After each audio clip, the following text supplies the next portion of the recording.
लगभग 6 से 5 महीना के बाद उस तालाब में, जो छोटा सा तालाब था, उस तालाब में पूर्ण रूप से छाप दी गई जलकुंभी। और जब फूल खिला बहुत अच्छा दिखा उनको, राजा साहब गिल हो गया। हाँ हाँ, कितना ज़बरदस्त लग रहा है। ऑक्सीजन H2O को खींच लिया, सोख लिया सब, और खींच कर ये इसका फूला हुआ संरचना दिख रहा है, इसी में वो क्या करता है, स्टोर कर लेता है। इस फूले हुए संरचना में वो क्या करता है, स्टोर कर लेता है। ठीक है, इस फूले हुए संरचना में स्टोर कर लेता है। देखिए, जल के अंदर से जो ऑक्सीजन के अणु है उसको खींच ले रहा है बड़ी यारी, खींचने के बाद इसमें स्टोर कर लिया। तो बताइए, अगर कंटिन्यूअसली जल के अंदर से ऑक्सीजन के मॉलिक्यूल्स को यह खींच ले तो क्या जल में ऑक्सीजन बचेगा? तो दोस्तों, स्वागत है आपके अपने इस YouTube चैनल पे। दोस्तों, हम इस वीडियो को एक सीरीज के माध्यम से चला रहे थे, जिसमें आपको 2 वीडियो हमने प्रोवाइड करा दिया था। ये आज 12th क्लास के बायो का तीसरा वीडियो है जो आपके सामने दिख रहा है। ठीक है, पिछले वीडियो में हमने आपको पढ़ाया था जनन के बारे में। तो जनन के 2 प्रकार थे। 2 प्रकार में जो पहला प्रकार था उसका अलैंगिक जनन, एसेक्सुअल रिप्रोडक्शन, उसके बारे में हमने बहुत अच्छे से जानकारी दी थी। उम्मीद है आप उस वीडियो को देख लिए होंगे। तो आज इस जनन के अलैंगिक जनन की विधियों में हमने 3 विधियों का उल्लेख कर दिया था, जिसमें चौथा विधि जो है वो है क्या है, तो कायिक प्रवर्धन अर्थात वेजिटेटिव प्रोपागेशन। इसके बारे में एकदम डीपली में अध्ययन करेंगे, जो आपके बोर्ड एग्जाम में अच्छे से प्रश्न आप बना सकें। ठीक है, तो कायिक प्रवर्धन जो होता है, ये बेसिकली किस में होता है, पेड़ पौधे में होता है, या बोल सकते हैं हम किस में होता है, पादप में होता है। किस में होता है, पादप में। तो कहिएगा सर, तो पेड़ पौधे भी तो अलैंगिक जनन करते हैं। तो लैंगिक जनन करते हैं, परंतु वो अलैंगिक जनन से भी करते हैं कुछ पेड़ पौधे। जैसे देखिए, अगर पेड़ पौधों की अगर हम बात करें तो पेड़ पौधों में 2 संरचना होता है, यानी पादप में 2 संरचना होता है। कितना? 2। एक होता है तना, ठीक है, या हम बोल सकते हैं यूं कि एक होता है कायिक भाग। क्या होता है? कायिक भाग। एक होता है कायिक भाग, और दूसरा होता है क्या चीज़, तो लैंगिक भाग होता है। दूसरा क्या होता है? लैंगिक भाग। ठीक है, एक होता है कायिक भाग और दूसरा लैंगिक भाग। कायिक भाग का मतलब होता है कि फ्लावरिंग प्लांट को छोड़कर, ठीक है, यानी पहले ये समझते हैं लैंगिक भाग क्या होता है। लैंगिक भाग का मतलब होता है कि जैसा हमने एक छोटा सा पुष्प का संरचना बनाया है पादप का, समझने के लिए केवल, ठीक है, ये जो संरचना दिख रहा है ना, यही संरचना केवल इतना सा भाग होता है लैंगिक भाग, क्योंकि इसमें नर गैमेट्स और मादा गैमेट्स उपस्थित होते हैं, अर्थात पुमंग और जयांग। ठीक है, तो यही भाग केवल क्या होता है, लैंगिक भाग होता है। बाकी इसको छोड़कर, यानी पुष्पीय संरचना को छोड़कर तना, पत्ती और जड़, ये सभी क्या होते हैं, कायिक भाग होते हैं। ठीक है, ये टोटली पार्ट, केवल पुष्प को छोड़कर, पुष्पा नहीं, पुष्प को छोड़कर सभी पार्ट्स क्या होते हैं, तो ये कायिक भाग होते हैं। ठीक है, तो हमको लैंगिक भाग तो पढ़ेंगे किस अगले चैप्टर में, दूसरे चैप्टर में पढ़ेंगे, लेकिन हमको यहाँ पे अलैंगिक जनन की विधियाँ पढ़ना थी। इसमें कायिक प्रवर्धन का मतलब होता है कि कायिक भाग से होने वाले जनन को कायिक प्रवर्धन बोलेंगे, वेजिटेटिव प्रोपगेशन। ठीक है, तो आई होप आप समझ गए होंगे। इसका मतलब या तो वो पत्ती के द्वारा हो सकता है, ठीक है, या तना के द्वारा हो सकता है, स्टेम के द्वारा हो सकता है, नहीं तो किसके द्वारा होगा, जड़ के द्वारा हो सकता है। ठीक है, तो ये वाले नेक्स्ट लेक्चर में या नेक्स्ट चैप्टर में हम लोग पढ़ने का प्रयास करेंगे, और आइए जो चैप्टर है उसके अनुसार ये पढ़ने का प्रयास करते हैं। देखिए, तो हमने कहा कि कायिक प्रवर्धन जो होता है ये 3 तरह से हो सकता है, यानी 3 भागों से हो सकता है। किससे? तो पत्ती से हो सकता है, तना से हो सकता है, या जड़ से हो सकता है। तो सबसे पहले अगर हम पत्ती की बात करें तो पत्ती, देखिए बहुत से ऐसे पादप होते हैं ना, जिनकी पत्ती के थ्रू भी उसके जैसे पेड़ बन जाते हैं। ठीक है, क्या हो जाता है, बन जाते हैं। तो उन पत्ती का नाम है, या उन पेड़ का नाम है अगेव। ठीक है, शायद आपको स्क्रीन पर दिख रहा होगा, तो यही वो पादप है अगेव। ठीक है, जिसकी पत्ती भी अगर गिर जाए ना, तो उस पत्ती के थ्रू इसी की तरह की प्रजाति वो बन जाता है। तो हम बोल सकते हैं ना कि पत्ती उसकी कौन सी भाग थी, कायिक भाग थी, तो इसके द्वारा वो बन जाएगा। दूसरे एग्जाम्पल की बात करते हैं, वो ब्रायोफिलम है। ठीक है, ब्रायोफिलम का दूसरा नाम है पत्थर चट्टा। क्या चीज़ है? पत्थर चट्टा। याद रखिएगा दोस्तों, दूसरा नाम क्या है इसका, पत्थर चट्टा। तो ब्रायोफिल्म की पत्ती भी शायद आपको ये भी स्क्रीन पर दिख रहा होगा, ठीक है। तो ब्रायोफिल्म की जो पत्ती है ना, इसमें छोटी छोटी कलिकाएं निकली है, तो उन्हीं कलिकाओं के थ्रू क्या हो सकता है, वो निकल जाएगा पत्ती, मतलब पत्ती कलिकाओं के थ्रू उसी के तरह के पौधे निकल जाएंगे।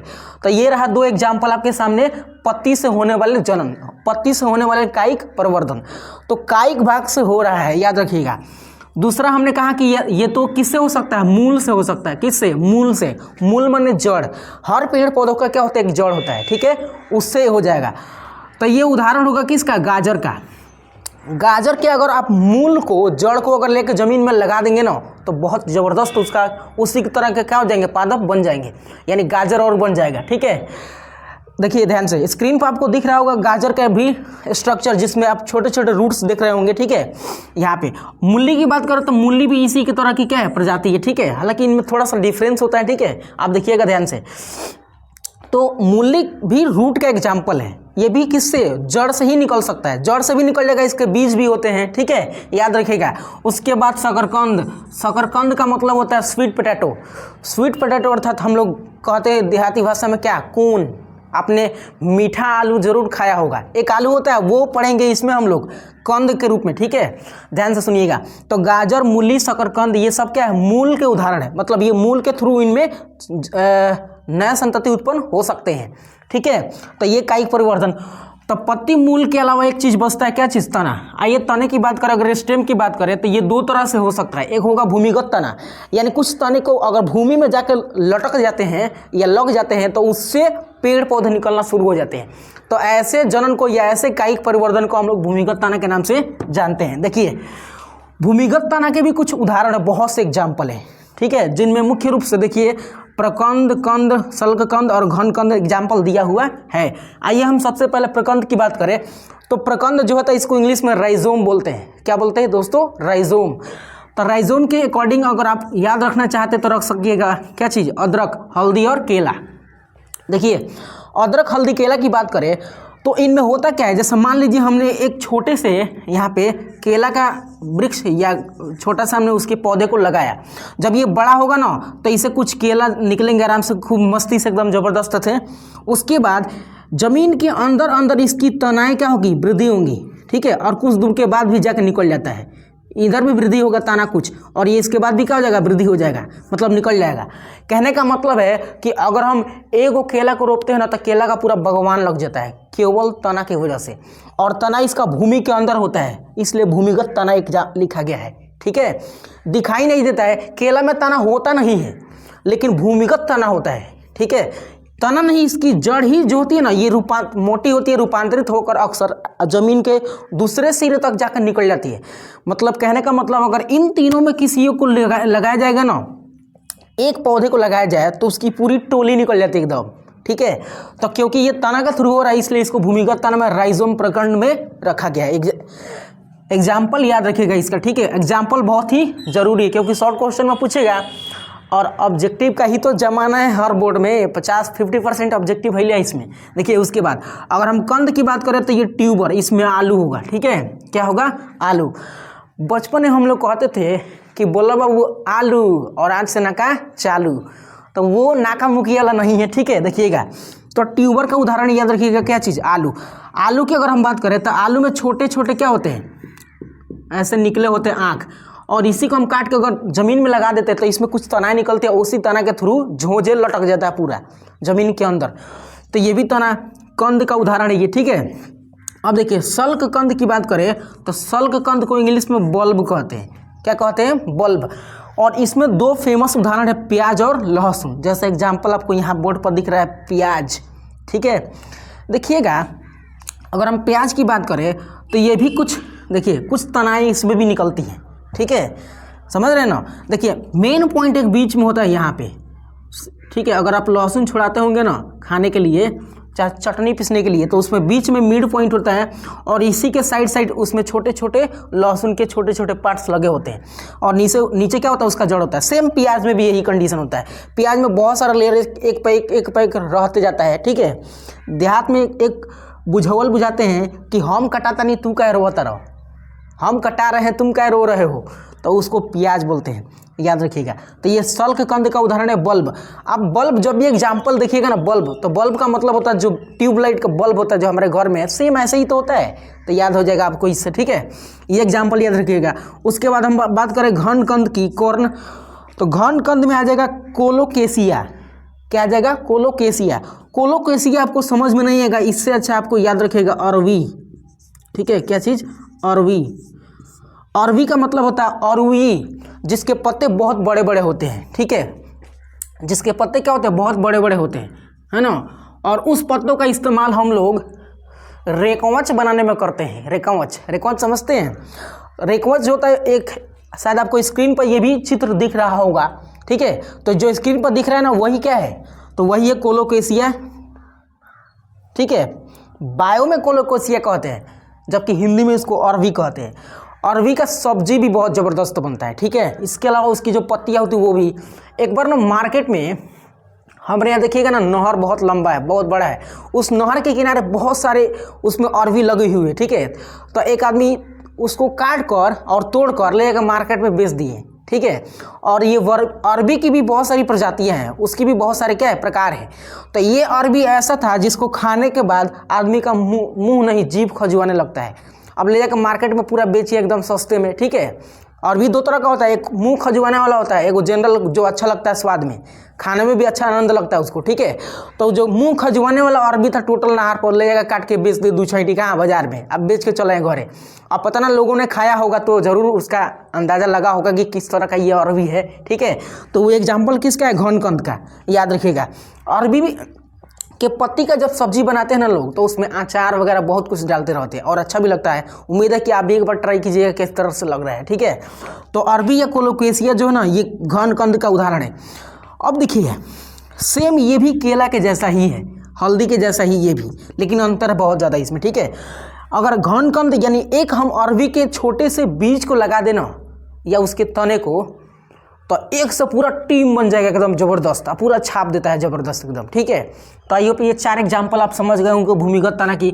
अब दूसरा जो प्रकार है ना, वो है तो अब हम समझते हैं कि कायिक प्रवर्धन का जो दूसरा था अर्धवायवीय, उसमें कौन कौन से उदाहरण आते हैं जो एग्जाम के लिए सबसे बढ़िया और महत्वपूर्ण है। देखिए ध्यान से, उसका 3 समूह है, 3 भागों में उसको भी हम बांट दिए हैं।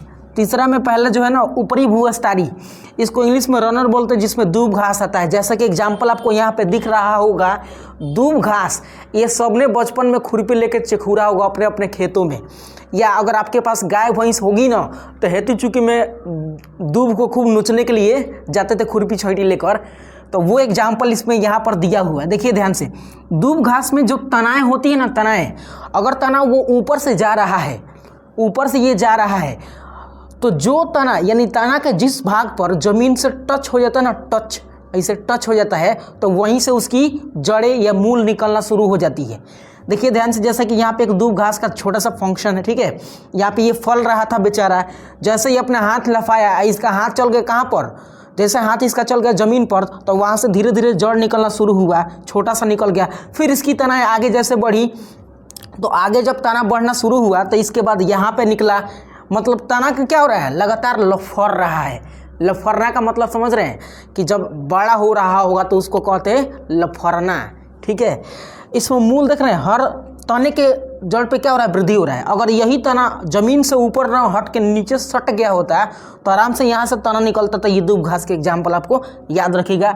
ऊपरी भूस्तरीय अर्थात रनर इसको बोल सकते हो, ठीक है। दूसरा है क्या चीज़? स्ट्रॉबेरी।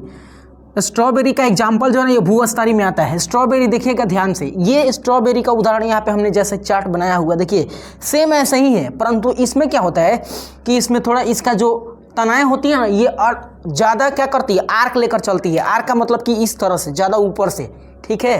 जैसा यह एग्जाम्पल देख सकते हैं आप, ठीक है, यानी इसके मूल तना ये सब पॉइंट है। तो स्ट्रॉबेरी किस में आएगा? ये आएगा भूस्तरीय। और एग्जाम में सबसे फेमस अगर कोई है ना, तो वो है जलकुंभी का एग्जाम्पल, ठीक है। इसको भूस्तरीय में रखते हैं, इंग्लिश में ऑफसेट बोलते हैं, जलकुंभी। जलकुंभी एक छोटा सा यहाँ पे स्ट्रक्चर हमने बनाया हुआ है जानबूझ के, जैसे भी देखिएगा निमन लगेगा, ठीक है ना, तो कोई बात नहीं। देखिए जलकुंभी का दूसरा नाम होता है वाटर हायसिंथ। याद रखिएगा, शॉर्ट क्वेश्चन में आपको लपेट देगा कि जलकुंभी का दूसरा नाम क्या है? Water hyacinth. अब देखिए सबसे मुंहजोर ये है इसको विदेशी प्रजाति कहा जाता है। ये तो हमारे देश में ऑलरेडी हिले हैं, ये विदेशी प्रजाति का है। बंगाल के एक राजा थे, जब विदेश में गए थे ना, विदेश में बंगाल के राजा, अब राजा का नाम मत पूछिएगा, ठीक है। तो बंगाल में जब राजा गए थे बंगाल के विदेश में, तो विदेश में किसी पार्क के आसपास में एक छोटा सा तालाब था, ठीक है। उस तालाब में उन्होंने देखा कि कितना सुंदर इसका फूल खिला हुआ है। आई होप आप स्क्रीन पर देख रहा होगा कितना ज़बरदस्त इसका फूल है, पुष्प है बैगनी कलर का, ठीक है। तो बंगाल के राजा सोचे कि यहाँ तो बहुत ज़बरदस्त लग रहा है, हम भी इसको लेके जाएंगे अपने देश में और तालाब या नदी या तालाब छोटा सा जो झरना होता है उसमें छोड़ देंगे, ज़बरदस्त लगेगा देखने में, ठीक है। तो हाँ भाई, उन्होंने एक छोटा सा जलकुंभी का पार्ट लेके आके बंगाल में किसी तालाब में डाल दिया। और डालने के बाद लगभग 6 से 5 महीना के बाद उस तालाब में, जो छोटा सा तालाब था, उस तालाब में पूर्ण रूप से छाप दी गई जलकुंभी। और जब फूल खिला बहुत अच्छा दिखा उनको, राजा सब गिल हो गया, हाँ कितना ज़बरदस्त लग रहा है, ठीक है। तो उनका लाया गया ये सफल हो गया, फूल देखकर गिल हो गए। लेकिन असल काम स्टार्ट होता है अब। इसने क्या किया कि अपने पूरे प्रजाति को विकसित कर दी। प्रजाति कहने का मतलब कि अपने पूरा टीम बनाना शुरू कर दिया। और तालाब के छोटे से भाग को, मतलब मान लीजिए छोटा सा क्या है तालाब है, इसमें पूर्ण रूप से क्या कर दिया, अपना जिलेबी बना दिया, ठीक है, जलकुंभी। और पूर्ण रूप से छापने के बाद ध्यान से देखिएगा, ये ऑक्सीजन के जल के अंदर, देखिएगा ध्यान से, H2O जल का फॉर्मूला होता है, ठीक है। जल के अंदर ऑक्सीजन के जितने भी मॉलिक्यूल्स थे ना, ऑक्सीजन H2O को खींच लिया, सोख लिया सब, और खींच कर ये इसका फूला हुआ संरचना दिख रहा है, इसी में वो क्या करता है, स्टोर कर लेता है। इस फूले हुए संरचना में वो क्या करता है, स्टोर कर लेता है, ठीक है। इस फूले हुए संरचना में स्टोर कर लेता है। देखिए, जल के अंदर से जो ऑक्सीजन के अणु है उसको खींच ले रहा है बरियारी, खींचने के बाद इसमें स्टोर कर लिया। तो बताइए, अगर कंटिन्यूअसली जल के अंदर से ऑक्सीजन के मॉलिक्यूल्स को यह खींच ले तो क्या जल में ऑक्सीजन बचेगा? नहीं बचेगा। तो जल के अंदर H2O के अंदर जितनी भी जलीय जीव हैं श्वसन करना भूल जाएंगे, खत्म हो जाएंगे, मरेंगे कि नहीं मरेंगे, डायरेक्टली मरेंगे एकदम। यानी जल के अंदर जितने भी ऑक्सीजन के मॉलिक्यूल्स थे, जलीय जीव के लिए जो जरूरी था, उसने सब कौन खींच ली? जलकुंभी। अब ये फूल जाता है, क्योंकि ऑक्सीजन ले लिया है, इसमें फूल जाता है संरचना ये, ठीक है। जैसे बैलून में अगर ऑक्सीजन भरते तो फूल जाता नहीं, हवा भरते हैं तो ये उसका जो तना है ना, ये उसका भाग, ये फूल जाता है, ठीक है। अब ऑक्सीजन का जल के अंदर से जब ऑक्सीजन खींच लेगा तो जलीय जीव मर जाएंगे। तो उस दिन से राजा ने कसम खाया कि फिर से इसको दोबारा नहीं लेके आएंगे, ठीक है। मतलब उसी दिन से कह दिया गया है कि जलकुंभी या वाटर हायसिंथ जो है ना, ये बंगाल का क्या है, आतंक है, ठीक है। यानी जलकुंभी को बंगाल का आतंक भी कहा जाता है, क्योंकि मछली या जलीय जीव जितने थे सबके सब मर गए उसी में, ठीक है। इसलिए इसको बंगाल का आतंक कह दिया गया, ठीक है। अब देखिएगा ना, ये जो फूला हुआ संरचना ना, इसको फोड़िएगा तो खूब अच्छा लगता है फूटने में, क्योंकि इसमें ऑक्सीजन है। जैसे बैलून किस तरह फुलाते हैं, मारते हैं तब फूट जाता है, वैसे ही इसको फोड़ने में मजा आता है। हमारे घर के आसपास में एक तालाब है, उस तालाब में ऐसे पूरा भरा हुआ ही जलकुंभी, ठीक है। हम लोग भी बचपन में खूब अच्छा से एकदम पुट फोड़ते थे, ठीक है, क्योंकि उसमें ऑक्सीजन भरा हुआ है। जिस तरह बैलून को खोदने के बाद ब्लास्ट करता है, वैसे ही भी थोड़ा बहुत ब्लास्ट करता है, ज़्यादा नहीं, ठीक है। तो उस दिन से राजा साहब ने प्रण लिया कि आज के बाद जलकुंभी को नहीं लाया जाएगा, ठीक है। अब बंगाल में नदी वगैरह सब बहती हुई है, ठीक है। अब नदियों के थ्रू आके पूरा बिहार में, पूरा महाराष्ट्र पूरा फैल गया पूरा एकदम। तो उस दिन से राजा ने प्रण लिया कि छोड़ दो, जलकुंभी गया तो गया, ठीक है। तो याद रखिएगा, ये जलकुंभी को बंगाल का आतंक कहा जाता है, जिसका दूसरा नाम क्या है, वाटर हायसिंथ। इसका एक और एग्जाम्पल याद रखिएगा, पिस्टिया, ठीक है। तो आई होप आज के इस पूरे सिस्टम को आप समझ पाए होंगे। कायिक प्ररोधन का पूरा समाप्त हो गया, यानी और लैंगिक जनन की जितनी विधि थी वो हमने पूरा समाप्त कर दिया, ठीक है। तो अब लैंगिक विधि की बारी आती है। तो लैंगिक विधि को कल से स्टार्ट किया जाएगा। और यदि आप इस चैनल पर नए हो तो चैनल को जरूर सब्सक्राइब कर लीजिए और अपने दोस्तों के साथ भी क्या कर दीजिए, शेयर कर दीजिएगा, ठीक है। तो मिलेंगे अगले वीडियो के साथ, तब तक लिए बाय बाय।